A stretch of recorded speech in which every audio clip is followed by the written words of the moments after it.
తల్లిగా ఉండుట దేవుడిచ్చిన ధన్యత అయి ఉన్నది. తల్లి అంటే ఒక రెస్పాన్సిబిలిటీ.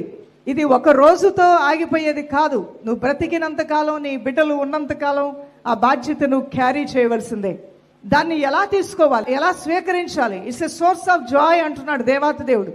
అది సంతోషముగా స్వీకరించాలంటే మదర్హుడ్ని ఆనందించాలి. మాతృత్వంలో దేవుడు ఇచ్చినటువంటి బాధ్యతల్ని మన భుజముల మీద మోయటానికి సంసిద్ధతను మనం కలిగి ఉండాలి. అసౌకర్యాలను కూడా సౌకర్యాలుగా మార్చుకోవాలి. ఒక తల్లి తనకున్న ఒత్తిడిల్లో నుంచి, తనకున్న ఆవేదనలో నుంచి, తనకున్న పరిస్థితుల్లో నుంచి కూడా తన బాధ్యతను విస్మరించకుండా ఆమె ఆ మాతృత్వంలో ఉన్నటువంటి మధురాన్ని ఆమె పొందుకుంటూ, ఆ మాతృత్వంలో ఉన్నటువంటి ప్రేమని, జ్ఞానాన్ని, ఉపదేశాన్ని, నిజాయితీని, యథార్థతను, విలువలను ఆ తల్లి తన బిడ్డకు బోధిస్తూ పెంచేటువంటి ఒక ఘనమైన బాధ్యతాయుతమైన స్థానము తల్లి యొక్క స్థానమైన దైవజనమా.